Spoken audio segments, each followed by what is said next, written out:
Okay, so we're back inside of Photoshop, and now what I want to do is I want to double click on this layer, which is the background, and I want to make this layer, and I'm gonna give a name to this yellow metal.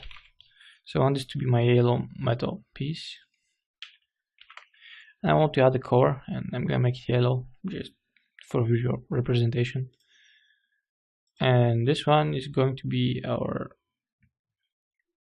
dark, actually other metal. So I'm gonna display this one just to see it. And now I want to make background layer, which is going to stay behind this, and I'm gonna come on this one and I'm gonna select the lasso, not the lasso, the magic pick one or whatever it is, and I'm gonna hit the black ones, but instead of contagious I'm gonna turn this off and I'm just gonna hit it.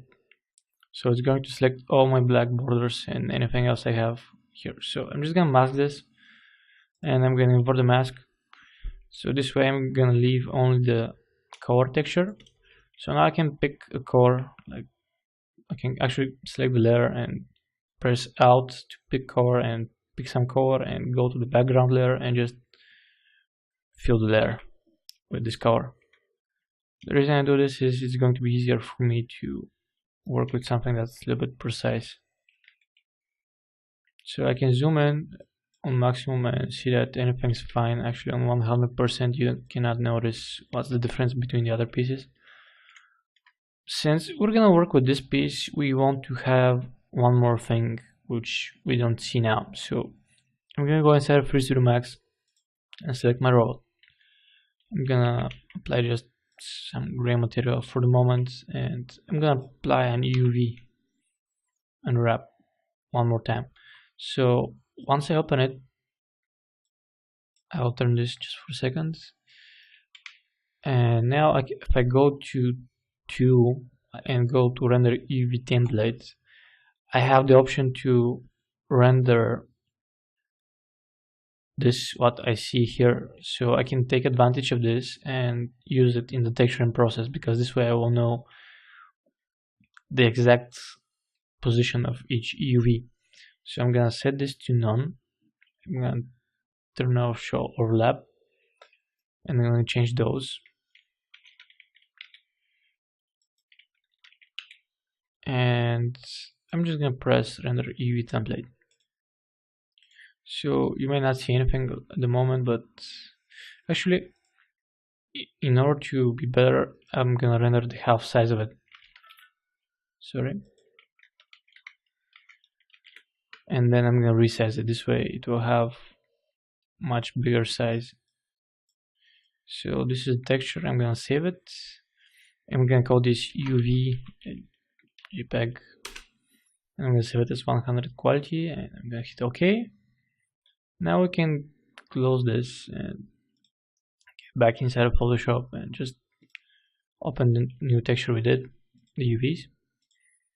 I can cut this and paste it in here, and actually I need to move it on top of anything, and I'm gonna out zoom and scale this to the maximum and do the same thing that we did with the other textures.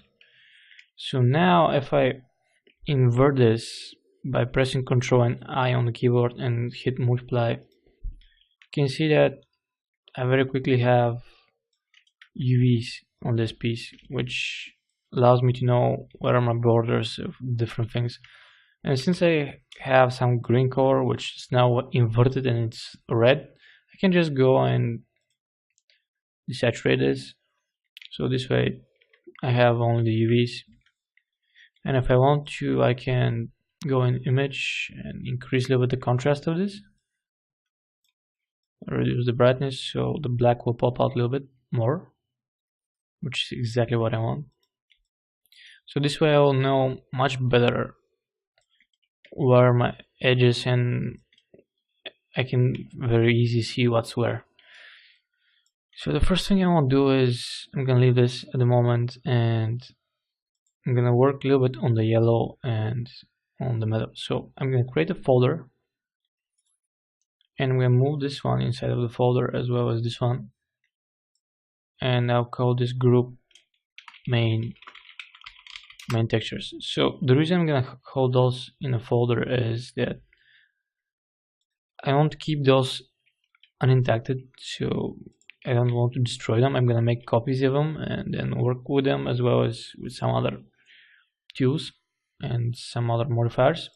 So first of all, since I have this one, I haven't done the same thing for this piece, so I'm gonna select the mask by hitting Control and clicking on the mask, and I'm gonna go on the down layer and I'm just gonna apply mask just to have a mask like there.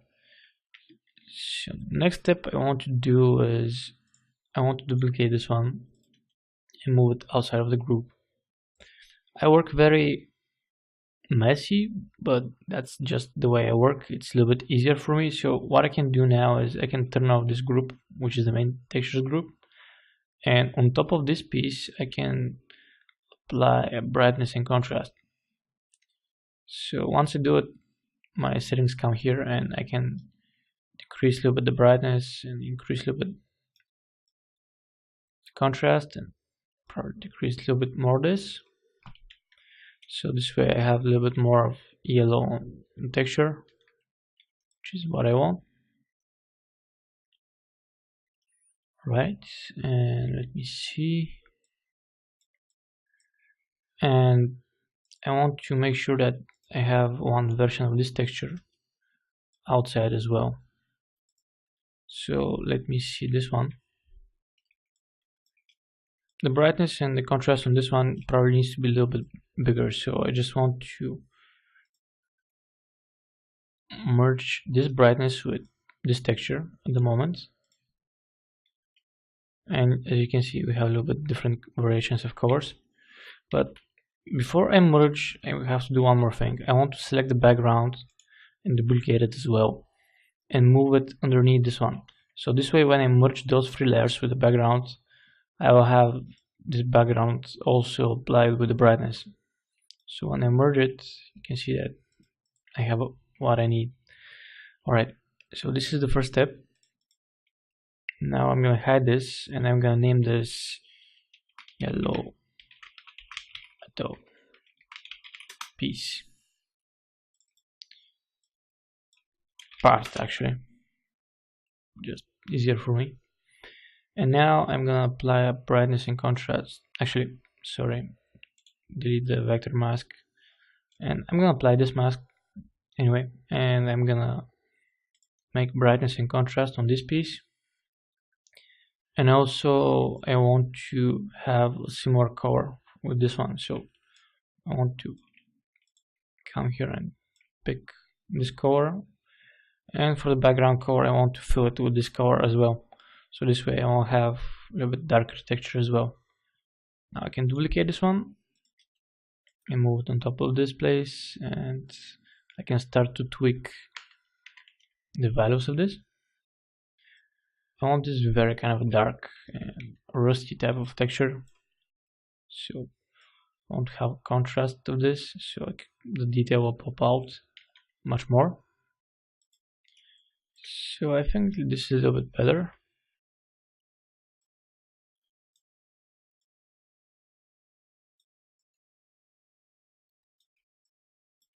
Okay, so I'm just gonna merge those now,